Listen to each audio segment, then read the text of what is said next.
নির্বাচনে জেতার পর শুভেন্দু অধিকারী মাইকে দাঁড়িয়ে যে মুসলমানরা আমাকে ভোট দেয়নি, তাদের কাজ আমি করব না। বলা যায়? গণতান্ত্রিক ধর্ম নিরপেক্ষ দেশে একথা বলা যায়? যে সংবিধান ছুঁয়ে আপনি মুখ্যমন্ত্রী হলেন, সেই সংবিধান ছুঁয়ে এই সংবিধান বিরোধী কথা বলা যায়? কলকাতার বুকে মানিকতলা এলাকা, বেলেঘাটা এলাকা একটা বস্তি রয়েছে, যে বস্তির গরিব মানুষগুলো খালি মুসলমান বলে, যাতে মুসলমান বলে ওদের জল দিচ্ছে না, ওখানকার এলাকার যিনি বিজেপি এমএলএ তিনি বলেছেন মুসলমানরা আমাদের ভোট দেয়নি, ওদের আমি কাজ করব না। বলা যায় কথা? মাইকে দাঁড়িয়ে ওরা বলছেন সংবিধানের বিরোধী কথা, মাইকে দাঁড়িয়ে ওরা ভারতের বিরোধী কথা বলছেন। কারণ ভারত মানে তো জনগণ মন অধিনায়ক জয় হে, ভারত ভাগ্য বিধাতা, যেখানে হিন্দু মুসলমান খ্রিস্টান পারসি সমস্ত মানুষ একসাথে ভারত বানিয়েছেন। যারা সেই ভারতের জনপ্রতিনিধি হয়ে ভারতের মানুষের বিরুদ্ধে কথা বলে, তাদের চেয়ে বড় দেশদ্রোহী, তাদের চেয়ে বড় দেশ বিরোধী কেউ আছে নাকি? মাঝে মাঝেই কথায় কথায় আমাদের বলে, এখন নতুন নাটক হয়েছে দেখবেন, যেখানে যেখানে আমাদের মিটিং মিছিল হচ্ছে বিজেপি গিয়ে সেখানে এসে বলছে যে সিপিএম সব দেশ বিরোধী স্লোগান দেয়, সিপিএমকে মিটিং করতে দেওয়া যাবে না। আরে আমাদের কথা পরে বলবি, আগে নিজের বাপ ঠাকুরদাকে জিজ্ঞেস করে আয়, একটা আরএসএস এর নেতার স্বাধীনতা সংগ্রামে কোথাও শহীদ হয়েছিল কিনা জিজ্ঞেস করে আয়। আপনাদের পাড়ায় এসে যখন বিজেপি ফটং ফটং কথা বলবে, দেশ নিয়ে কথা বলবে, জিজ্ঞেস করবে যে তোমার বাপ ঠাকুরদা 14 পুরুষ সবাইকে জিজ্ঞেস করে আসো আরএসএস এর কোন নেতা, আরএসএস এর কোন নেতা স্বাধীনতা সংগ্রাম করতে গিয়ে শহীদ হয়েছিলেন, বলতে পারবেন না। সাভারকারের কথা বলবে, কে সাভারকার? যখন আমার বাংলার দামাল ছেলে ক্ষুদিরাম বসুরা ফাঁসির মঞ্চে জয়গান গাইছিল, জীবনের জয়গান গাইছিল, তখন সাভারকার মার্সি পিটিশন লিখছে, ক্ষমা প্রার্থনা চাইছে যে হে ব্রিটিশ সরকার, খুব ভুল হয়ে গেছে, আমি আর জীবনে কোনোদিনও আপনাদের বিরুদ্ধে আন্দোলন করব না। যারা সেই সময় আজাদির বিরুদ্ধে ছিল তারাই আজকে বাংলার বুকে আজাদি স্লোগান শুনলে বুকের মধ্যে ওদের কষ্ট হয়। যাদের রক্তে রক্তে গোলামি, যে বিজেপির রক্তে রক্তে বিজেপির গোলামি, তাদের আজকে আজাদি স্লোগান শুনলে কষ্ট হয়। আমরা বিজেপিকে বলছি, এই বাংলার মাটি নাথুরামদের মাটি না, এই বাংলার মাটি ক্ষুদিরামদের মাটি। এই বাংলাতে স্বাধীনতার কথা বলা হবে, আজাদির কথা বলা হবে, সাভারকারদের কথা বলা হবে না। আমরা গর্ব করে বলছি এই বাংলার মাটি লাল ঝান্ডার মাটি। আমাদের প্রতিষ্ঠাতা সম্পাদকের নাম ছিলেন কাকাবাবু মুজাফফর আহমেদ। কে কাকাবাবু মুজাফফর আহমেদ? হোয়াটসঅ্যাপ ইউনিভার্সিটিতে পড়ায় না, কানপুর ষড়যন্ত্র মামলা, ব্রিটিশরা বলল বলশেভিক কমিউনিস্টরা তারা ভারতের বুকে ব্রিটিশদের উৎখাত করার চেষ্টা করছে, তাই এদের বিরুদ্ধে ট্রায়াল করতে হবে, এরা সব দেশদ্রোহী। এই কানপুর ষড়যন্ত্র মামলায় যাদের নাম ছিল তাদের মধ্যে 1 নম্বর যে লোকটার নাম ছিল তার নাম মুজাফফর আহমেদ কাকাবাবু। আমাদের গর্ব, গর্ব করে বলি আমরা। মাস্টারদা সূর্য সেনের গল্প পড়েছি আমরা, ব্রিটিশদের বিরুদ্ধে লড়াই করতে গিয়ে চট্টগ্রাম অস্ত্রাগার দখল করে নিয়েছিলেন, ফ্ল্যাগ তুলেছিলেন সেখানে, ভারতের প্রথমবার বলেছিলেন এই চট্টগ্রাম অঞ্চল স্বাধীন অঞ্চল। কি সাহস ভাবুন, কি জেদ ভাবুন। সেই চট্টগ্রাম অস্ত্রাগার দখলের যিনি স্ট্র্যাটেজিস্ট ছিলেন, যিনি পরিকল্পনা করেছিলেন, সেই ভদ্রলোকের নাম ছিল গণেশ ঘোষ। গণেশ ঘোষ 14 বছর জেলের মধ্যে ছিলেন, আর জেল থেকে বেরিয়ে এসে কোন পার্টি করেছিলেন জানেন? এই যে পার্টির ঝান্ডা আমার আপনার পিছনে রয়েছে, কাস্তে হাতুড়ি তাতে আঁকা রয়েছে, গণেশ ঘোষ সিপিএম এর নেতা ছিলেন, এমএলএ ছিলেন, এমপি ছিলেন।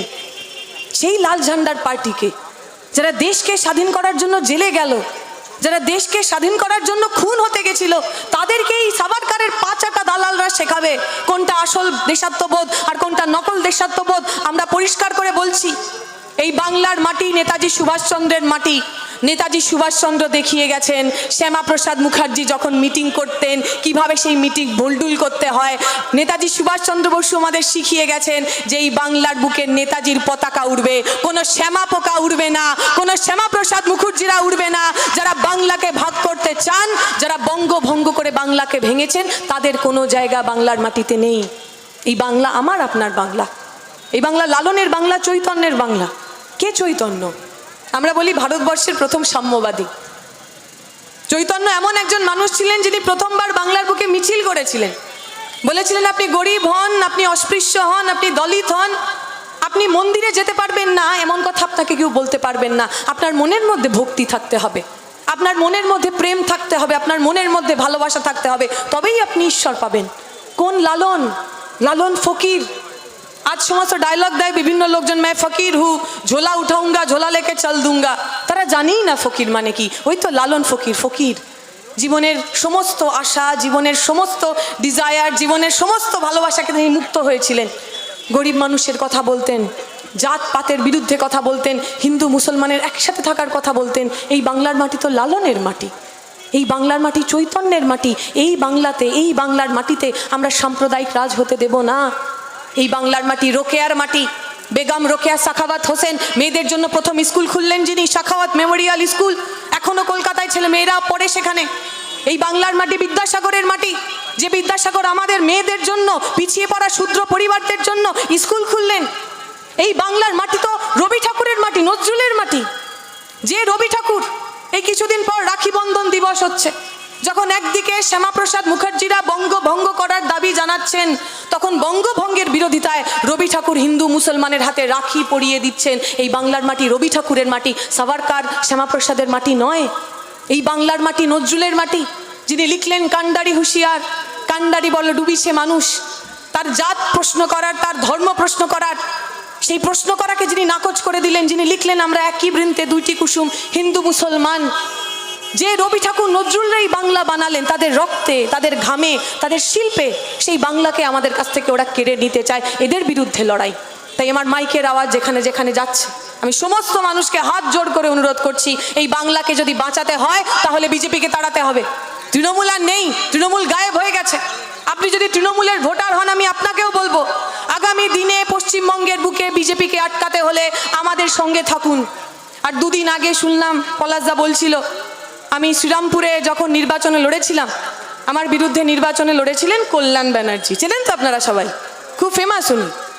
সন্ধ্যেবেলা 6টার পর খালি উনি যা বলেন সেটাকে ঠিকভাবে নিতে নেই। 6টার পরে একটুখানি জল টল পড়ে যায় তো, একটু এদিক ওদিক হয়ে যায়। দেখলাম দুদিন আগে উনি বলেছেন যে দীপশিতারা আমাদের কাছে অস্পৃশ্য নয়, আমরা ওদের সাথে থাকতে চাই, ওদের বিপদে আমরা দাঁড়াবো, আমার বিপদে ওরা দাঁড়াবে। আমরা বলছি দেখুন দাদা, আপনি নিজের বিপদ দেখুন, আপনি কোন দিকে যাবেন। আপনি ডিম খাবেন না অমলেট খাবেন না, ডিম সেদ্ধ খাবেন না ডিমের মামলেট খাবেন, সেইটা দেখেননি, আমাদের টানবেন না। আমরা দেখেছি 15 বছর আপনারা আমাদের সঙ্গে কি কি করেছে। আমরা জানি এখানে আমার বহু কমরেড রয়েছে যারা খালি সিপিএম করার অপরাধে মার খেয়েছে, জেল খেটেছে, বাড়ি ছাড়া থেকেছে। একটা জিনিসও আমরা ভুলে যাইনি। এবং এটাও আমরা জানি, বিজেপির বিরুদ্ধে যদি লড়তে হয় তাহলে কোনো মাতাল ডাকাত চোরদের দিয়ে লড়া যাবে না। বিজেপির বিরুদ্ধে আমরা লড়বো, আমরা লড়বো, সাধারণ মানুষ লড়বে, যারা এই চোর ডাকাত, এই মাতাল, এই সমস্ত লোকগুলোর বিরুদ্ধে আমরা পারবো, আমরাই পারবো। আমি আমার কথা দীর্ঘায়িত করব না, দুটো কথা বলে শেষ করা।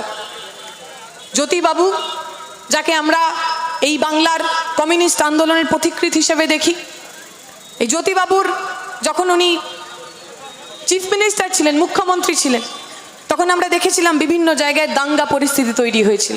তেলানিপাড়া চলে গেছিলেন জ্যোতিবাবু, সেখানে হুটখোলা গাড়িতে মাইকে দাঁড়িয়ে বলেছিলেন যে আমি শুটার সাইটের অর্ডার দিলাম, যদি কোথাও দাঙ্গা হয়, যদি কেউ দাঙ্গা করতে আসে তার মাথায় গুলি মারবে। 2002-তে যখন গুজরাটে দাঙ্গা হলো, 1992-তে তার আগে বাবরি মসজিদ ভেঙে গুড়িয়ে দেওয়া হয়েছে, দাঙ্গা হয়েছে, পশ্চিমবঙ্গের বুকে হয়নি। বাংলার বুকে হিন্দু মুসলমান মানুষ একসাথে ছিল, কেউ একে অপরের বিরুদ্ধে অস্ত্র ধরেনি। কারণ সেই সময় যারা সরকারে ছিল তারা মাইকে দাঁড়িয়ে বলতে পারতো এটা পশ্চিমবঙ্গ, এখানে দাঙ্গা করতে আসলে মাথা ভেঙে গুড়িয়ে দেওয়া হবে, কোনো হিন্দু মুসলমান বুদ্ধ খ্রিস্টান দেখা হবে না, আমাদের সেই বাংলাকে ফিরিয়ে আনতে হবে। গল্প শুনেছি আমরা সীতারাম ইয়েচুরির মুখে, মুজাফফরনগরে দাঙ্গা হয়েছে, কমরেড সীতারাম তখন ছাত্র নেতা সম্ভবত, তিনি গেছেন, একজন বয়স্ক মানুষ, তিনি বাড়ির বাইরে বসে আছেন, বাড়ি পুড়ে গেছে, বাড়ির অন্য কেউ কোথায় আছে কেউ জানে না। सीताराम येचुरी ताके गई बोले जे चाचा अब हमारे साथ आइए, अब हमारे साथ आएंगे तो हम आपको इत्मीनान से रखेंगे, सुरक्षित रखेंगे, यहाँ पे सब ठीक नहीं है।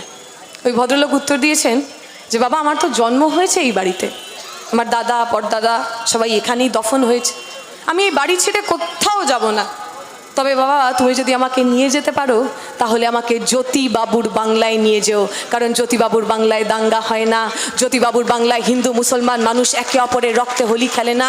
সেই জ্যোতিবাবুর বাংলাকে আমাদের বাঁচাতে হবে তো, রাখতে হবে তো। যে সাধারণ মানুষ রাস্তায় নেমেছেন, যে মায়েরা, যে বোনেরা বিজেপির কথা শুনে নেচেছিলেন, বিজেপি নির্বাচনের আগে বলেছিলেন অন্নপূর্ণা ভান্ডার 3000 টাকা করে দেব, বলেছিলেন লক্ষ্মীর ভান্ডার দাদারা পান না সবাইকে আমরা টাকা দেব, আর আজকে এসে দাঁড়িয়ে বলছেন সবাই টাকা পাবেন না। অনেকে বলছে বাবা 1500 টাকা 3000 টাকা এমন কি বিষয়, আমরা বলছি যে মানুষ খেটে খানি, যে অটো চালান, টোটো চালান, রিক্সা চালান, যে মহিলা লোকের বাড়িতে বাড়িতে কাজ করেন, তাদেরকে জিজ্ঞাসা করবেন 1,500 টাকা 3,000 টাকার মূল্য কি? ওই টাকা তো কারোর বাপের টাকা না, ওই টাকা তো কেউ পকেট থেকে দিচ্ছে না, আমার আপনার ট্যাক্সের টাকা। সেই টাকা ওরা আমাকে আপনাকে দেবে না। মহিলারা যারা বিজেপিকে ভোট করেছিলেন তারা রাস্তায় নেমেছিলেন, ভুল বুঝতে পেরেছেন যে হকার মানুষের বাড়িটা বুলডোজ হয়ে গেল। তিনি মাইকে দাঁড়িয়ে বলছেন যে নির্বাচনে বিজেপি জেতার পর আমি গেরুয়া আবির মেখে বাড়িতে জয় শ্রীরাম বলতে বলতে গেছিলাম, আর বাড়ি গিয়ে দেখলাম আমার দোকানটা ভাঙারই নোটিশ চলে এসছে। সে বুঝতে পেরেছে আসলে যারা ধর্মের নামে আমার কাছ থেকে ভোটটা নেয়, আসলে যারা হিন্দুর নামে মুসলমান নামে আমার কাছ থেকে ভোটটা নেয়, তারা আসলে গরিবের পেটে লাথি মারা ছাড়ার অন্য কিছু করে না।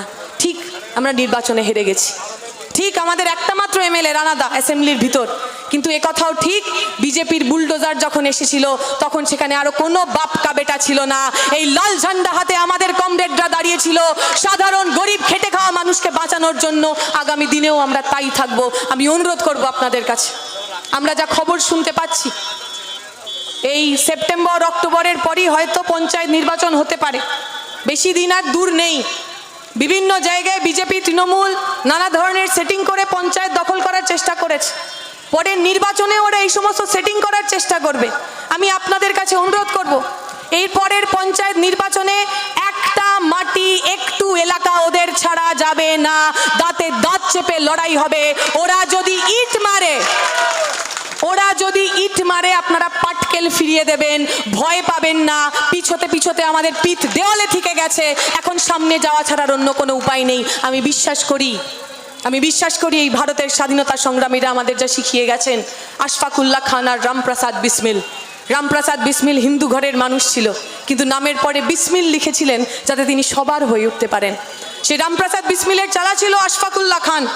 তাদের যখন জেলের মধ্যে পুড়ে রাখা হতো তাদেরকে পাশাপাশি জায়গায় রাখা হতো না, কারণ পাশাপাশি থাকলেই তারা স্লোগান দিতেন, সরফরোশি কি তমন্না अब हमारे दिल में है, देखना है जोर कितना बाजुए कातिल में है, वक्त आने दे बता देंगे तुझे आसमां, हम अभी से क्या बताए क्या हमारे दिल में है, সরফরোশি কি তমন্না अब हमारे दिल में है। আমাদের বাড়িতে আমাদের এলাকাতেও এমন রামপ্রসাদ আশফাকুল্লাহ খানরা হাতে হাত ধরে বাংলার বুকে সরফরোশি কি তমন্না, বাংলার বুকে আজাদ হওয়ার ইচ্ছা, বাংলার বুকে স্বাধীন বাঁচার ইচ্ছাকে বাঁচিয়ে রাখবে। আমি বিশ্বাস করি পঞ্চায়েত নির্বাচন শেষে আমি আর আপনি যখন নির্বাচন জিতব, লাল আবির মেখে বিজয় মিছিলে আপনাদের সঙ্গে হাঁটতে আসব। আমি আপনি একসাথে আমরা এই বাংলার বুকে জ্যোতিবাবুর বাংলাকে ফিরিয়ে আনবো, এই আশা ভরসা রেখে আমার কথা শেষ করছি। সবাইকে শুকরিয়া, ইনকালাব জিন্দাবাদ।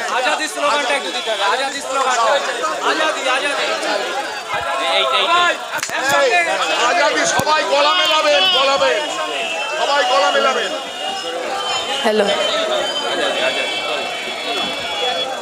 আচ্ছা, কদিন আগে শুনছিলাম শ্রমিক ভট্টাচার্য বলেছেন যে আজাদির স্লোগান শুনলেই নাকি তিনটাতে খুব পিটা